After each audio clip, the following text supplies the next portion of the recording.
Hey everyone, in this video I'm going to discuss why psychedelics are considered healing and how we can heal in similar ways without the use of psychedelics.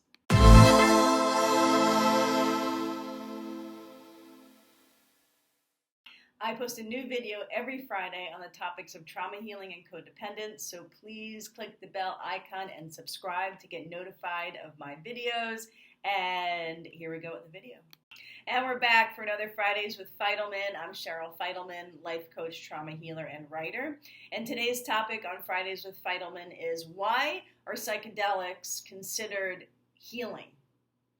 And how can we heal in similar ways without the use of psychedelics? Now, I want to be clear, this is not a PSA on psychedelics. I am not for or against them. I'm not saying people should or shouldn't do them. I have my own personal experience with psychedelics, and I've studied the effect of psychedelics on the brain, and also psychedelics are used, socially, recreationally. People use them intentionally for their own healing, and there are also healers and therapists that bring psychedelics into their work as well and use them on their patients and clients to help regulate mood, anxiety, the effects of early childhood trauma, and so on. So I have a particular interest in what psychedelics provide us. And as a trauma healer who doesn't use psychedelics on my clients in my practice, but I do have a modality that I have developed that provides similar relief and rest from anxiety caused by unhealed trauma. Now, the beauty and the healthy long-term effects of psychedelic usage is that they can increase the number of connections between the brain's neurons, create other structural changes that mitigate mood. They can help rewire circuits that have gone offline for a myriad of reasons. Psychedelics can also give the person the experience of having an uninhibited experience. So it can relax the amygdala, which is responsible for our fight or flight. And so when we're on certain psychedelics, things that would cause us to experience fear or notice something as fearful or dangerous, we might not notice it as fearful or dangerous. So we may share more openly and more vulnerably because there's a lack of fear. There's a lack of fear of being shut down or judged, which is a mixture of how it inhibits and sort of handicaps our social cognition, because we are less aware of social signs, and at the same time we have less inhibition. So while that could be amazing and beautiful that our amygdala is kind of arrested, it can be dangerous, right? Because we may not notice, we may do something dangerous because we're not afraid that it's dangerous. I think that some of the beauty of the psychedelic experience, the part of it that alters our social cognition, is that it has us release codependence, which of course is the pinnacle of my work, because I believe that unhealed trauma, that codependence is the most obvious way in which we demonstrate our unhealed trauma in relationship. And so when we have our social cognition altered, then we're not looking to another for our experience, all right? So on psychedelics, it's very possible to have the experience of full sovereignty, of full independence and freedom of expression, because you're not over there with the other person. As a matter of fact, what's happening over there with another person could be very clear meaning we're not wondering or in some illusion of what's happening over there with the other person, or wondering if they're thinking or judging, and then not having the courage or bravery to ask, like, what's going on over there with you? Usually on psychedelics, we either are not projecting, we are in a pretty even keel, not making things up about what's going on over there, not trying to prove ourselves, we don't want anything from somebody else, or we have the purity and the uninhibited mind to ask. Oftentimes, if you've ever done psychedelics or you've been with somebody on psychedelics, and they're like, whoa, I think that this is happening over there with you, and I'm having all these thoughts and visions of what's happening over there with you. And so they can speak to what's going on in their mind. And so that's one demonstration of in real time, those neurons being connected that maybe weren't connected before. The fear or the need to show up in a particular way, the need to be a particular way, the want to be seen. I'm sorry I didn't put one of my lights on here. The need to be seen in a particular way. So usually psychedelics are more of a maskless experience, a loss of identity, the loss of a need to act a certain part because you want to be seen a certain way, and there's ways in which you don't want to be seen, so you're hiding those parts of yourself. So the inhibition can be very beautiful in the fact that there's full exposure of oneself, identity-wise, personality-wise, and also we lack the fear of exposing our feelings. And I want to go into that a little bit because in my work, what I do is I heal the nervous system. And so the ways in which we were scared at a feeling and sensing when we were kids come back in my work. We bring back the kaleidoscope of feeling and sensation that happens throughout every day in life. And actually we can tell which sensation is a safe sensation and which sensation is a fearful sensation. Usually within trauma, as we get older, our nervous system can't tell what is a real or perceived threat. And so it will shut down when something seems scary when it actually isn't scary. So we're in this, open, shut down, open, shut down, open, shut down, when we have unhealed trauma. And when we're on psychedelics, everything is open. Like there's like the kaleidoscope of feeling that's just running through you because there's nothing regulating it, right? Your amygdala is chilling out. Your nervous system's chilling out.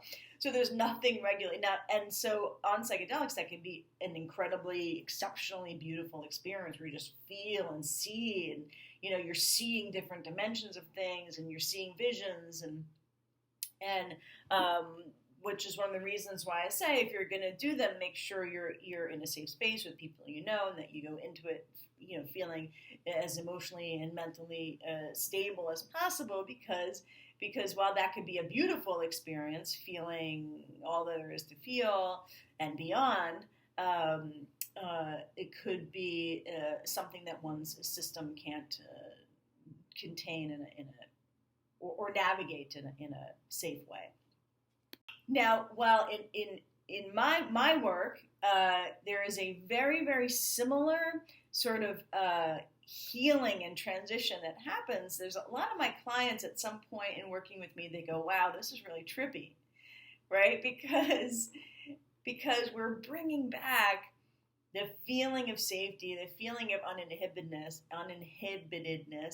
We're bringing back your self-expression, we're bringing back your curiosity, we're bringing back your sovereignty, your independence, and the opportunity and your innate skill set that you were born with to actually feel all that there is to feel. And we're diminishing your codependence. We're diminishing how your experience depends on somebody else's experience, and we're increasing your sovereign experience. So and your amygdala will be able to tell what is actually a threat and what is actually not a threat. So So when you have all these feelings and sensations, you're no longer going, I don't want to feel that, I don't want to feel that, I don't want to feel that, I'm scared. You're going, oh my God, I feel so much, and you're not labeling any of it, which is a similarity between my trauma healing attunement modality and practice and the use of psychedelics. One of the main differences, there's many differences, one of the main differences is I can't promise hallucinations. That really is, a result of a chemical influx, a chemical attack, a chemical reaction on the actual drug and your brain chemistry. But I can promise a shift in what you think is real, which is very similar to what happens in psychedelics. Everything we thought was real, the concept of ourselves, the concept of the 3D world, the concept of related and relationships, of being related and being in relationships, the way we see and relate to reality shifts in psychedelics, and it shifts in my attunement practice. The way we view ourselves, like if you've ever done any psychedelics and you sit with yourself, you look at your hands, right? You look at yourself in the mirror. There is almost nothing in the way, right? We're seeing what is really, actually there with no filter.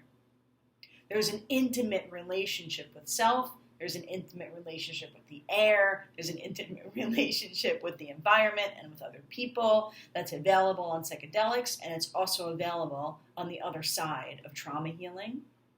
It's available when you're living more in your true nature and less in your default. That the intimate relationship, moment to moment, with everything that's around you is heightened.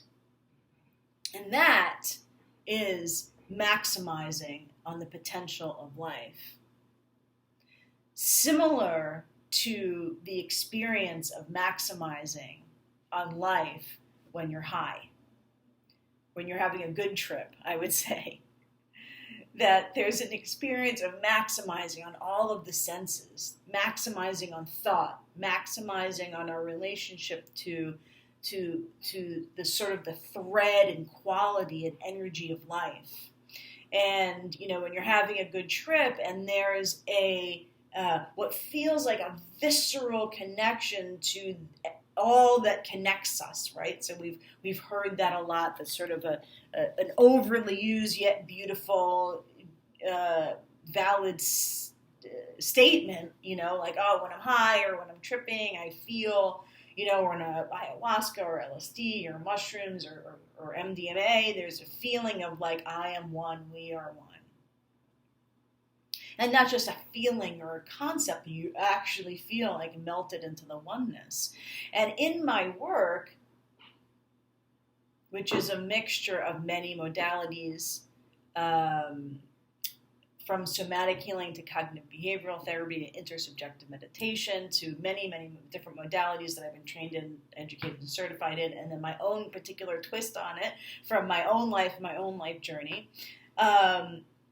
That on the other side of my work and on the other side of trauma healing and in my 6-month program, the feeling of being melted into oneness and being able to live a functional, successful life to your fullest potential on an ongoing basis is the high of being on the other side of trauma healing. Please feel free to post a comment if there's anything in this video that struck a thought for you or something that you want to share or comment or a question or anything that you agreed with or disagreed with. And also I have an online masterclass coming up. I have a group program. I have my individual program. So if you're interested and you want to be on my email list and you want to hear about everything that's coming up, feel free to just email me. My email address is below, Cheryl@Fidelmanconsulting.com, and just say, Cheryl, put me on your email list, and I'll put you on my email list. Also, we have We just did our Trauma to Truth Masterclass, 10 parts for 10 weeks in the Facebook group live. And next week we start on our Ascension Masterclass, which is kind of why I put out this video on psychedelics, because, you know, after one heals their trauma in my 6-month program, we move into the Ascension program for those that stay on with me after the 6-month program. And so we are developing and creating your life as an expression of your true nature once we've healed your trauma in the first 6 months. So anyway, email me, Cheryl, put me on your email list, and you'll hear about everything that's going on. Lots of free content, lots of amazing work happening. In the Facebook group, there's tons of free content. There's 10 free masterclasses in there. And thanks so much for listening to my thoughts, theories, and rants. Please subscribe. Thanks for hanging with me. Have an awesome weekend. You are awesome. Happy healing, and life is now. Bye, everybody.